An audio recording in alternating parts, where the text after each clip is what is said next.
SIU è l'applicativo di Regione Veneto per tutti i programmi operativi della programmazione 2014-2020, FESR, FSE, ITHR e di altri fondi nazionali e regionali.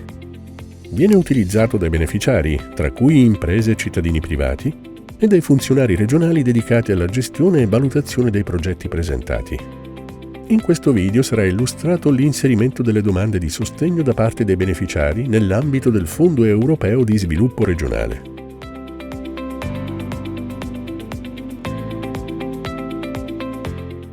La domanda di sostegno si sviluppa su un unico livello, quello di progetto, a cui viene attribuito un unico codice identificativo ID. Contiene i quadri con i dati progettuali, le informazioni relative al rappresentante legale e al firmatario, agli interventi, ai dati specifici e alle dichiarazioni.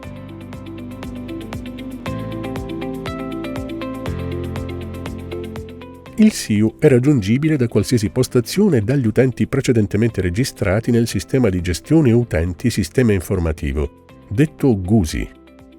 Per accedere al servizio, il proponente deve inserire username e password nella schermata di login e fare clic su Accedi.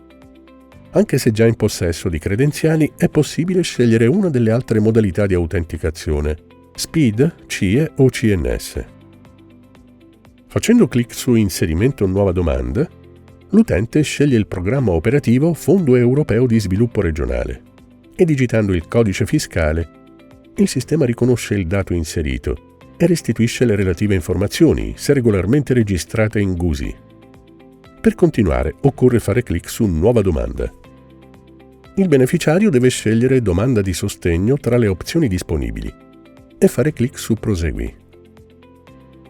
Successivamente è necessario scegliere azione e bando associati alla domanda da presentare. La domanda è stata creata con il proprio ID, visibile nelle informazioni relative al dettaglio della domanda.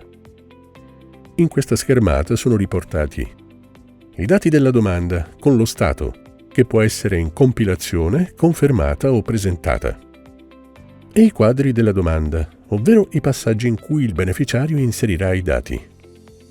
Ciascun quadro è contrassegnato da una spunta verde o rossa, che sta a indicare se il quadro è stato compilato e confermato o meno. Affinché l'inserimento della domanda vada a buon fine, tutti i quadri dovranno essere confermati e contrassegnati da un flag verde. Per entrare in un singolo quadro è necessario fare clic su Modifica. Nel quadro Interventi l'utente deve compilare le localizzazioni dell'intervento, inserendo almeno una sede principale e le voci di spesa relative all'intervento. Il valore totale delle voci di spesa non può superare quello della spesa finanziaria prevista. In questo caso il sistema segnalerà l'anomalia. Per continuare è necessario confermare. Il quadro allegati contiene gli allegati obbligatori e facoltativi previsti dal bando. È fondamentale inserire tipologie e quantità di allegati necessari per la domanda. Attenzione, il numero di allegati non sarà più modificabile dopo aver confermato la domanda. Compilati e confermati tutti i quadri, si può procedere con il controllo delle anomalie. Se presenti, il sistema ne darà evidenza restituendo un messaggio di alert. Entrando nel quadro Anomalie con il pulsante Visualizza, è possibile visionare l'elenco di segnalazioni finali che rilevano la correttezza o meno dei dati. È obbligatorio sanare le anomalie bloccanti, pena la mancata possibilità di presentazione della domanda. La presenza invece di soli warning non ne impedisce la presentazione. In assenza di anomalie bloccanti sarà possibile visualizzare la stampa provvisoria della domanda e procedere alla sua conferma.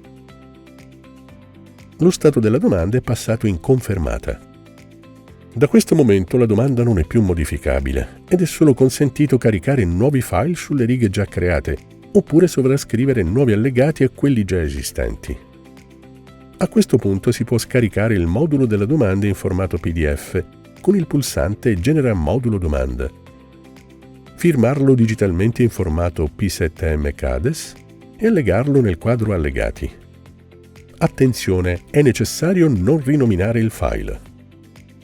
L'utente può così procedere alla presentazione della domanda, che sarà successivamente protocollata in automatico dal sistema.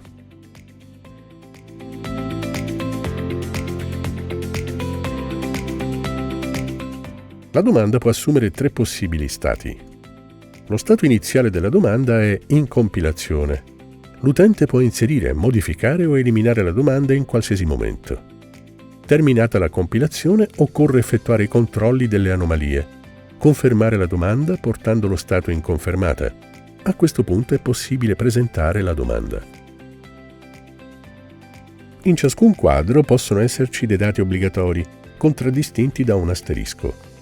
Il mancato inserimento impedisce la conferma del quadro.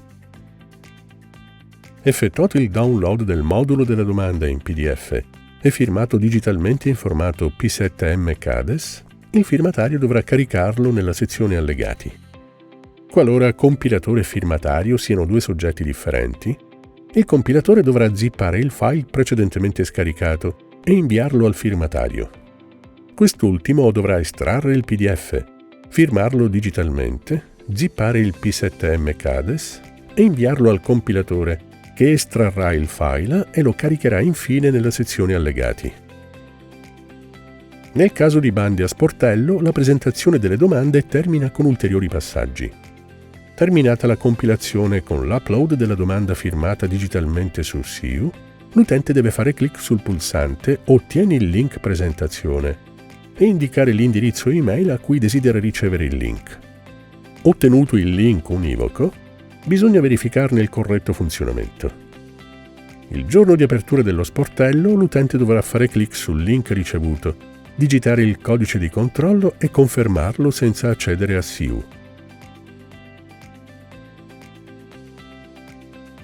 SIU, il sistema informativo unificato per la programmazione unitaria.